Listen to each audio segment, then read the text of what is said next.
Hello, and welcome to this edition of Washington Notebook, featuring Congressman Dave Camp.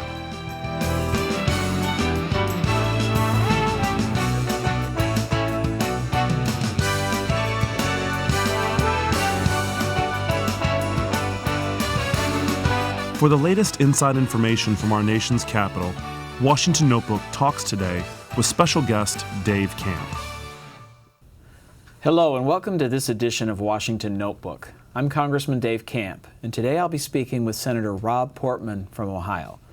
Senator Portman previously served as United States Trade Representative under President George W. Bush, and in his role, he was a U.S. ambassador on all trade negotiations and helped American farmers and manufacturers export to new markets. So today we'll talk about the current U.S. trade agenda and its implications for Michigan and our country. Senator Portman, thanks for being here today. You bet, Dave. Happy to do it. Really good to see you again. You're a former member of the Ways and Means Committee, so we've known each other a long time, and it's great to see you in the Senate. Well, it's really great to see you as chairman of the Ways and Means Committee. I wish I was still there to work with you. Yeah, I wish you were too, but we have a lot we can do. We're really proud of you, and one thing I have enjoyed is working with you on some of these trade agreements and being sure that we are expanding markets for U.S. farmers and manufacturers, as you said, service providers, and also being sure that we're enforcing our trade laws. And you've been a stalwart on both getting more products out of this country that creates jobs in America, but also being sure that there's a more level playing field.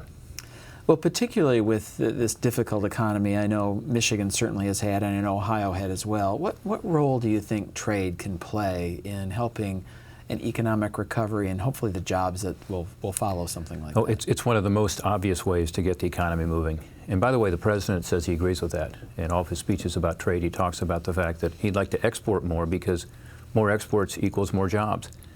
And in fact, these three agreements that are currently pending, the one with Colombia and Panama and Korea, based on the president's own metrics, those would create 250,000 new jobs in America. And we need those jobs right now.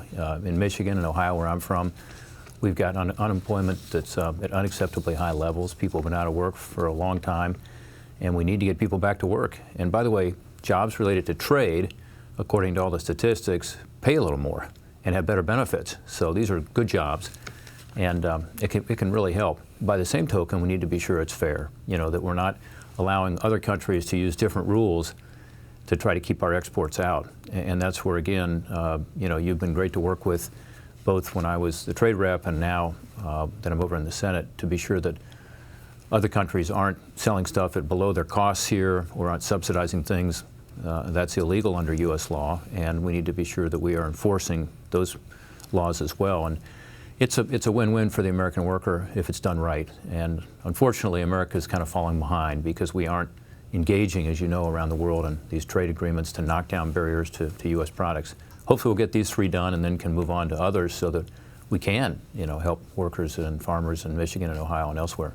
Absolutely. I just met with a small company in my hometown of Midland, which is in the middle part of my district, and they actually manufacture testing equipment that they send all over the world. What does sort of a trade agreement do for small companies and small businesses that are trying to do business around the globe? Well, it's a great question. Sometimes these trade agreements are described as being bad for the American worker, and I would just give you one interesting statistic. If you add up all the countries with which we have trade agreements, and it's only about 17 countries, and it's about, 10% of the global economy, a little bit less, they say. When you think about it, that makes sense because they don't have a trade agreement with China or Japan or the European Union, the big economies. But it's about 10% of the global GDP. We send over 40% of U.S. exports to that less than 10% of the global economy. In other words, when we have a trade agreement, we knock down barriers to our services, our goods, American products. And that's why it helps a company like this company you're talking about in Midland, because they're looking around the world and they're saying, hey, we'd like to get into this market and that market, but they either have high tariffs or they have high what's called non-tariff barriers, where they may have like domestic content rules or something that make it harder for a U.S. company to compete. Some call it the good old boy rules, and we try to knock those down in these trade agreements. And the proof's in the pudding. If you look at the numbers, we have been successful when we get into a serious trade agreement with a country that really lowers their tariffs, makes it, again, a more level playing field. Then we can compete and win. And that's why, I've been pushing, you've been pushing for this administration to be much more aggressive. Get out there and knock down those barriers. And frankly, in the last few years, they haven't been doing that.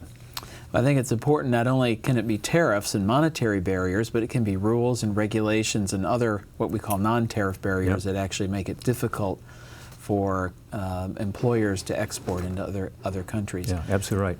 We have these 3 pending trade agreements now that have been pending for about 4 years. And what has that meant in terms of our position compared to other countries who we're competing with, particularly our neighbor to the north, like Canada? Mm-hmm. Well, it's interesting because the rest of the countries in the world are not sitting back. So they realize that by knocking down barriers to trade, it's going to help them create jobs in their country. Right now, there are over 100 trade agreements being negotiated between countries. The United States is not a party to a single one because this administration has chosen not to have the authority to do that. It's called Trade Promotion Authority. Mm-hmm. These 3 agreements you're talking about, you're right, they were negotiated 3 and 4 years ago. They're good agreements for us. As I said, they'll create, based on the president's metrics, 250,000 jobs. You know, it's billions of dollars of new exports going out. By not moving forward on these agreements, and we haven't been able to move forward because the president refuses to send them to Congress. He still hasn't. We're hoping he will shortly. Maybe by the time this show airs, he will have. We hope so. But by not moving forward, what's happened? Well, these countries have entered into trade agreements with other countries, and they have taken more and more market share. Give you one great example.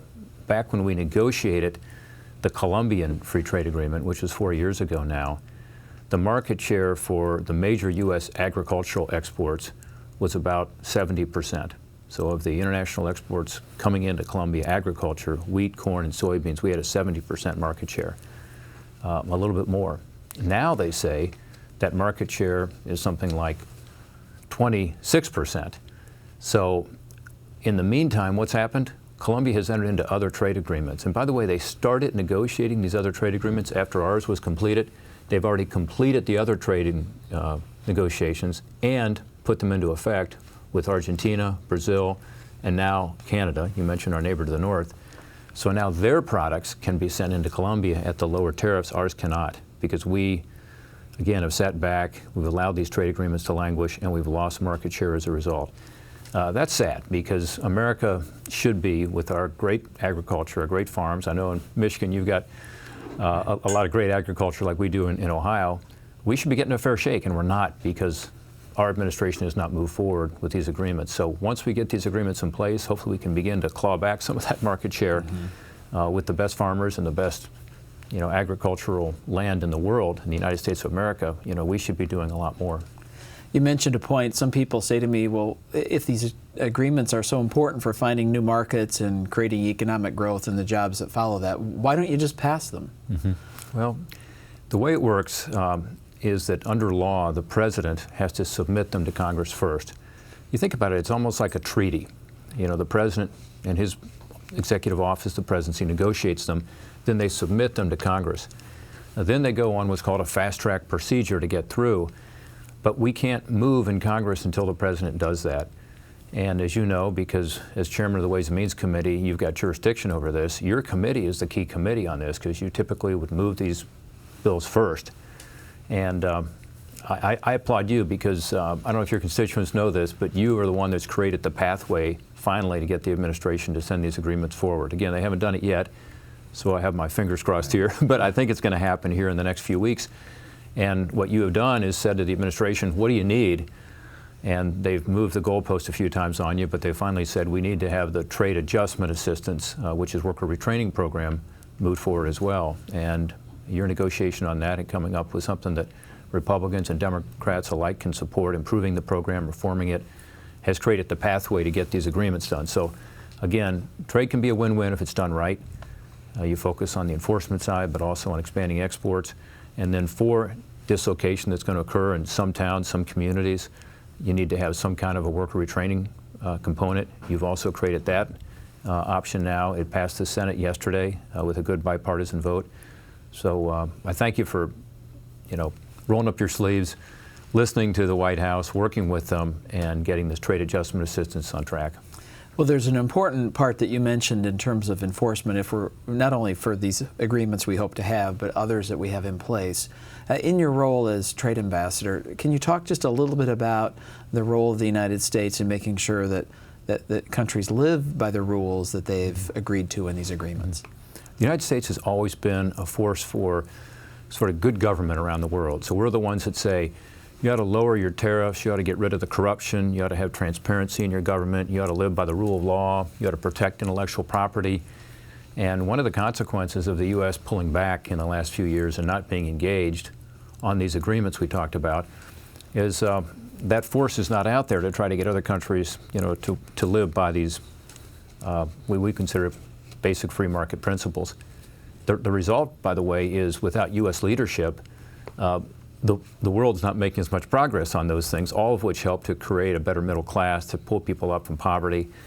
Frankly, this is a bigger discussion, I guess, maybe we should be getting into, but a lot of countries that are emerging economies are now looking more to China, which has a different model. They're more of a state capitalism model, where the state and the government controls much of the economy. We know that the free markets work better. We have been that example for the rest of the world of hope and opportunity, kind of a beacon for the rest of the world on this. And now, because the United States is playing a less aggressive role, my own feeling is that a lot of these emerging economies are looking more to China and saying, hey, they're doing it with a lot of government and a very heavy bureaucracy, and that seems to be working for them. So one reason for the U.S. to stay engaged is to continue to provide this model that would tend to lead not only to economic freedom, but also individual freedom and democracy and all the human rights that we believe are important that you don't find in countries like China. So this is a big deal that goes even beyond our borders to be sure that the United States continues to be out there as a leader in the world. In terms of enforcing the trade agreements, absolutely the U.S. was central in putting together what was called the GATT, now called the World Trade Organization, that enables us to take a country to court, basically, if they aren't following the rules. We also have our own laws and regulations here in the United States I talked about earlier. Give you one example of where the United States can be effective. When I was the U.S. Trade Representative, we actually took China to this World Trade Organization, basically took them to court over an issue that's near and dear to the hearts of a lot of Michiganders, which is auto parts. Mm-hmm. They were discriminating against U.S. auto parts. No one had ever taken China to the WTO before. They had been a member since 2001. This was about 5 years later. And we took them to the WTO. A lot of other countries were concerned about us doing that. Would it cause a trade war? What would happen? Well, we went through the normal process, the legal process, and we won. And we actually got other countries to join with us in the end. And what did China do? They changed their rules and allowed, again, a more level playing field for Michigan and Ohio auto parts to be able to be sold in China, which created jobs in your state and mine. So there are ways, by being sure that the United States is out there, creating markets, but also enforcing the rules, that we can help our economy and create jobs through trade. And of course, China is a country we don't have a trade agreement with. And I hear, obviously, at home a great deal about the barriers that China has placed to many of our products and a variety of concerns that both farmers and manufacturers have in terms of how we access the markets in China. You mentioned the WTO as one way of sort of taking a case and having maybe a policy that country's adopted reversed. Are there other items in terms of addressing barriers with China that you might want to comment on in your role as trade representative that you saw? Well, a couple of things, Dave. One is we are being more aggressive in terms of the anti-dumping that's selling below cost here in the United States against China. And they have some concerns about some of what we're doing, but all we're saying is, let's make it fair, sell it, what is a reasonable cost rather than below your cost and undercutting U.S. companies. And the other is subsidization, and that's the countervailing duty cases that are brought against them. Then there's this much bigger issue that you've been very involved with, which is try to get China to be fair on their currency valuation. They intervene in their currency, so if the value of the U.S. dollar goes down, normally it would help our exporters, and it does in countries around the world. But if the Chinese currency isn't allowed to go up appropriately as ours goes down, we lose some of that benefit. So our imports are more expensive than they should be because of their currency manipulation, and their exports to us are less expensive than they should be because of their currency manipulation. And so this is an area where The World Trade Organization has never taken it up before. It would be a case of first impression. That's less likely to be successful, but there are other ways within our relationship with China that we should be pushing hard on that, and I commend your work on that, because I know you've been one of the leaders in the House insisting that China allow its currency to be appropriate as to the international rules allowing it to float. Well, thank you. Thank you very much, Senator Portman, for your service, both as U.S. Trade Ambassador and now as a U.S. Senator from Ohio. You bet. Thank you, Dave. Thank you all for joining us for another edition of Washington Notebook.